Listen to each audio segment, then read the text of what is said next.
evening to everybody. Today it is Tuesday again and it's Queen's Table. We have another amazing special guest, that lovely Jade, who is a UK National Miss Wiltshire. Hello, Jade. How are you? I'm okay. How are you? Very, very good. Very warm today. Very warm. It's definitely been a warm day, but it's been lovely to have the sunshine out again, We isn't it? shouldn't moan because we'll moan when it starts raining again.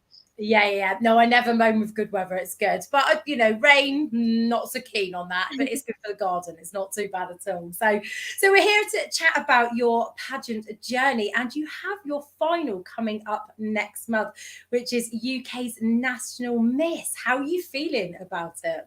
I'm feeling quite prepared now. I've kind of ordered all my final bits today. My dress has gone in for alterations. The fashion wear's on its way. So the kind of final pieces are coming together now. It's scary how close it is because I've had my sash for 8 months. So it's been a long time coming now. But I think I'm just ready to get myself back up to Manchester I was only there yesterday and doing it, getting ready to compete. I don't know what it is, but girls from the south, we do travel up that way quite a lot, don't we? The M6 is not my friend, honestly. The traffic was awful, but I love the destination, so it does make it worth it. Oh no, it's always good, but it varies, doesn't it, about how long that journey actually takes. I'm not honestly. I was saying to Hannah saying to someone yesterday that the only bad journey I've had was that year of the first pageant girl weekender after lockdown, where like it took us like 8 hours to get there, and Yeah, me too. a bad drive until like when we drove back not yesterday, Sunday, and it took us like 4.5 hours, and I just thought, but at least we had a good time because these journeys aren't worth it sometimes. It was too hot to be stuck in a car. It can be a long journey. I'll just never forget my friend Lucy that used to do pageants. She fell asleep and then woke up and we're only like 10 miles down the road, and it was like 3 hours later, and she was like, why are we still here? Honestly, I applaud Hannah. She never falls asleep, like regardless of what time we're driving, and I'm very thankful for that because I think she keeps me sane when these journeys start getting a bit reckless. Oh, that's always good if you've got someone. I'll just playing some good music. But anyway, we're going to have a little chat about your journey. So let's start off with your pageant history. How long have you been doing pageants for, and what's your history with it? So it's been 9 years now. So I was scouted for a pageant called, I think it was called Teen Beauty Queen at a dance festival. And it was like, you did like a photo competition, and I never made it past that point. But it kind of then it's set in that I knew what pageants were. I'd never really heard of them before, apart from, your Miss Congeniality, Miss Universe, things like that. And then the following year, I saw Miss Swindon advertise. So I thought, we'll give it a go. Like, what's the worst that can happen? Went in really open-minded. I thought, nothing's going to come of this. We're here now. And I came second. And then, as anyone that competes knows, you catch the bug. And well, here we are 9 years down the line, still very much within pageantry. Oh, that's amazing. Yeah, everyone gets that bug, don't they? It's like really hard to stop. Keep going. Yeah, once you pop, you can't stop. It's literally like that. So you're going into UK's National Miss. Why did you choose that system? I think UK's National Miss has always been a bit special for me. I've attended all the finals, and obviously my best friend Hannah has competed since the system started. So I had that journey with her. So I knew that it was a system I always wanted to compete in. And I think I got to a bit of a crossroads last year where I was starting to age up to a Ms in many systems. And as some people I was battling with the fact I'm just not quite ready to be a Ms yet, that I just need to hold on to those Miss years a little bit longer. And I thought, well, I'm going to be at the handover for Hannah anyway. So why not UK's National Miss? And from that moment I submitted my application, I knew that I was making the right decision, and I've had just an absolute blast the last 8 months since I got my sash, and I'm so excited now for 4 weeks' time when I will be setting foot on that stage in Manchester. Oh, I can't wait to see you on that stage. That's going to be amazing. We've got a message here. I presume this is Hannah, actually. I knew I was being talked about, and here I am. Hi, Hannah. I presume that is Hannah. It must be. It's coming up as Facebook. It's the only name I've mentioned, so it must be. It's got to be Hannah. Hi, Hannah. Good to see you on here. So, you've done a lot over the years, and even if you lead up to this particular fund, but you have worked so hard over the years. And I just want to highlight your platform, because I think it's amazing, and the amount of work you've put into it since I've known you has just been incredible. Your platform is breast cancer awareness, and can you tell me how how that all started and why that is your particular platform. So when I was at university, I was a uni boob team leader. So for people that don't know what that is, it's a scheme done through the charity Copperfield, which is a breast cancer awareness charity, where they have societies on campuses across the UK just to kind of raise awareness for breast cancer and the importance of checking. Because universities, that first time you're properly away from your parents, you know, you can do what you want to do. You've got a bit of freedom. And I remember coming across, like, because our campus in Falmouth didn't have one. And I come across Copperfield a few years prior at a festival where they said, if you sign up to our tech services, we'll give you a free t-shirt. And I was like, well, it's a no-brainer. I want a free t-shirt, so I'll sign up to your tech service. And so I applied for the role as uni boom team leader and I got it. So I really enjoyed doing that while I was at uni. We had a boob ball tournament. We did like scavenger hunts and all things like that. It was really good. But at that time, I'd applied to do the Emmy. And with the Emmy, they really encourage you to have your own platform. And I suppose at that time, I didn't really have a defined thing. I just supported the causes that were close to my heart. And I thought, I've really enjoyed working with Copperfield so much that I want to do more with this, which is kind of where it stemmed from. And then, well, lockdown hit, and I had a lot more time then to really delve into the importance of breast cancer awareness and how I wanted to raise awareness myself. And then I had a scare during lockdown where I found a lump on my own, which I went on to have removed. And if anything, it's just made me more passionate about talking about it. Like, I talk about my experiences really openly, in just the hope that other people will take that as kind of, you know, a push to check. Because, you know, when I was there talking about the facts and educating people at university, you never think it's going to be you. You just talk about it and you say, obviously, the younger age, like 34% of breast cancer diagnosis between the ages of 18 and 34. But you say it and you don't ever think. And then having found that lump myself, I thought, well, actually, these changes can really happen at any point in your life. So I guess, you know, a bit of a boob queen, really. Obviously, I started my Boob Check Tuesdays, where I I share like a fact or some information about breast cancer, not just in the UK, but in the world, just to kind of keep nudging people about the importance of checking. And then a couple of months ago, I got accepted as Copperfield Boobette. So now I do breast cancer talks as well. So my whole life is very much pageants and boobs, which is a really weird thing to say, but it is. And so if anyone wants a boobette at an event, hit me up. I am now available to be booked. But it's important that we're talking about these things. Like, no one wants to talk about cancer, and I get that. But Copperfield's message is just making it lighthearted and fun. And, you know, sharing important information, because with breast cancer, it's simple as, like, the earlier you find it, the best chance of survival. And it's as simple as that, which is why I do what I do. Yeah, it's absolutely incredible, because I think, you know, I met you at the sort of beginning of your journey with all this. So it's been really, really lovely to see. And you have done so much. And, you know, even at events we've had in Swindon, things like that, there's always information there, and you've given out bits and pieces to inform other people of what is going on and where you can get information and how to check your boobs. Because I remember coming home with a little hanger once, which had like a bit all about. I have all sorts of merchandise in this house with different information on, and it just keeps coming. But, you know, those little hangers are waterproof, which is so they hang them in your shower, because that is a bit of time you have to yourself where you could check in the busy life that we all live. Yeah, that's a really, really good idea, actually. That is a good place to put it, because they are waterproof. So your charity's Copperfield, that obviously is supporting breast cancer. So tell me about some of the fundraising events that you have done to raise money for Copperfield. So I think my biggest one is my charity pageant, Miss Sparkling Beauty, which is my little baby. Was the first ever event I ever properly ran myself.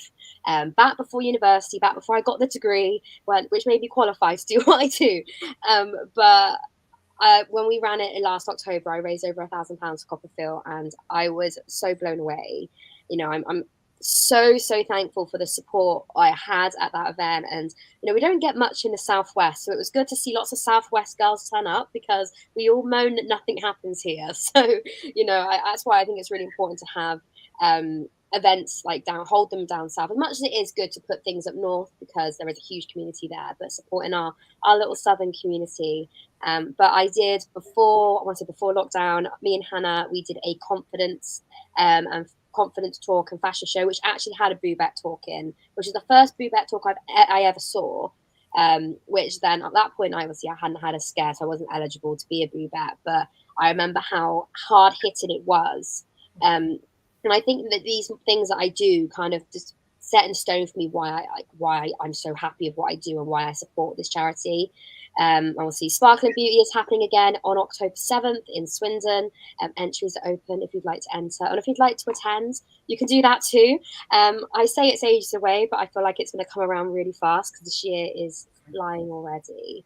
But basically, yeah, it's that's kind of my main event that I run every year. I love charity pageants myself. Competing in them, they're really good practice and they're really good fun. And I think it's really great to kind of put that in place here. And I know in the one I did in October, we had a couple of newbies compete that had never competed before and now are off doing like Holly systems and things like that, which is so exciting because, you know, I brought pageants to the Southwest for them because, like I said, you don't get a great deal here. And I know when I was getting into my pageant journey, I was trying to find things to competing. It was all so far, and for someone that didn't drive at the time, I was like, "How am I going to get there?" So it's bringing that to not just to the Southwest, but to our local community, because there was a time where there was loads of like Swindon queens, and now there's not many of us at all. So get that younger generation included in pageantry. Yeah, and I will vouch for it. The event is fantastic. You've run two now, isn't it? It's two Sparkling Beauties. Five. So no, this will be my fifth this year. So I did five. Yeah. That's what I meant. I know. It can be. That's all gone so quickly. Well, I've attended a few Sparkling Beauties and they've been absolutely amazing. Me and my daughter Kira have attended and had such a great time. And I think, you know, the one that was held the end of last year was fabulous, wasn't it? It was so good. I just love it.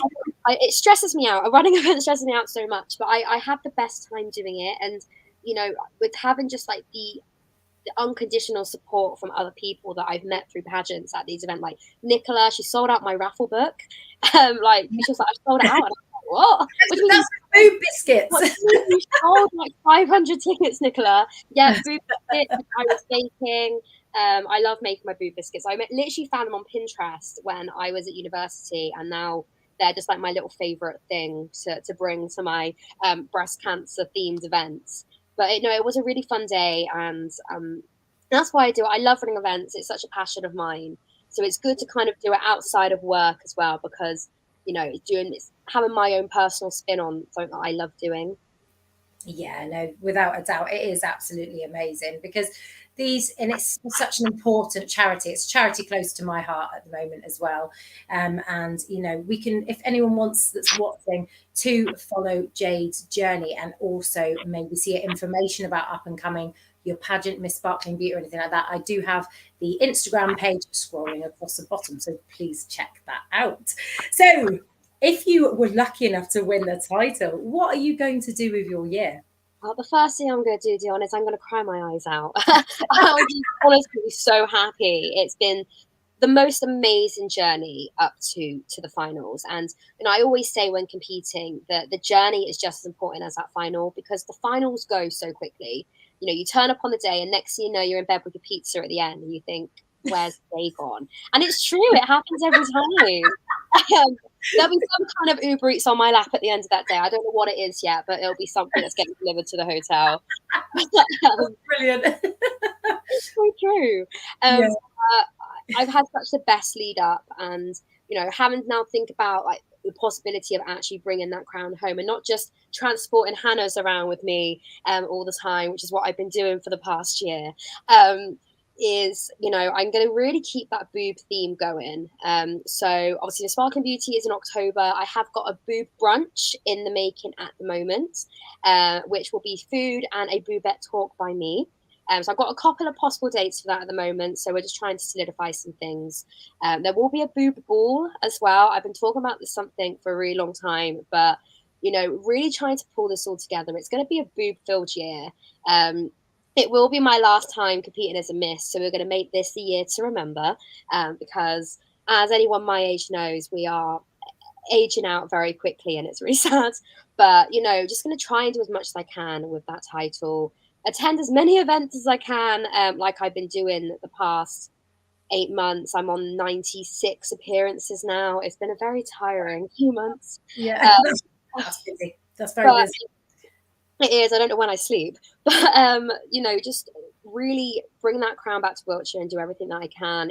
We've already got events getting penciled in. Pageants next year getting announced and things like that. It's all up and coming. It's all coming around really fast. But those years go. Like I said, time goes really fast. So just enjoy that year as much as I can before then crowning whoever will be lucky enough to join that UK's National Miss Dynasty at the end. Oh, that sounds amazing. Well, whatever happens, you are going to be incredible on that stage. We know that. And you have just done so much for your title, but 90 odd appearances. I want to see your appearance book. Well, we don't have to do one for UK's National Miss. Like, if I want to think, like, they stress me so much, but I love having the takeaway. And it's like the evolution of like my first ever appearance folder. I did it by hand. It was all handwritten. I stuck in photos. There was glitter in there. And then like my first Yemi one was like a giant binder. And then Hannah was like, you can't do that again. Because when I did Yemi, obviously post-COVID, I had 192 appearances. So I made my little magazine, which I still have, and I keep these because it's so fun to look back at all the events you've done. And then especially like in community ones, those recurring events you do every single year, and you look back and you think, well, can't believe I thought that was appearance wear, but I wore it anyway. The evolution of us as fashion queens, looking back at how far we've come. So I am sad there's no appearance folder. But if there was one, I would have paid Hannah to do it because I haven't got time. Hannah's brilliant at doing them. They're brilliant. But I know what you mean. I completely announce as an appearance folder, Hannah, I am paying you. Like, you will be making this. I'm not doing this myself. The one for Yemi looked great, but it stressed me out so much. But I think it's because I have a tendency to do appearance folders to the last minute. And to be fair, when I was going, like when I started doing Yemi, I actually started doing it as I went along, and I was so proud of myself. So I didn't have to do any of that with UK's National Miss, which is the only downside because I love the publicity award. It's one of my favourite awards within pageantry. But I know I've worked hard, so I don't need that award. You can tell them all about it in an interview, which is amazing. But I do appreciate what you're saying with the appearance folders. It's like my first one was like sort of 10 pages just with the photos stuck on it and all handwritten. I mean, 50 prints a month. That's how I did it, and I had a little guillotine to make sure all my pictures were straight if I had to trim them. I took it so seriously, and I don't know how I used to handwrite all those appearances. Like by the end, the handwriting wasn't as legible as the first page.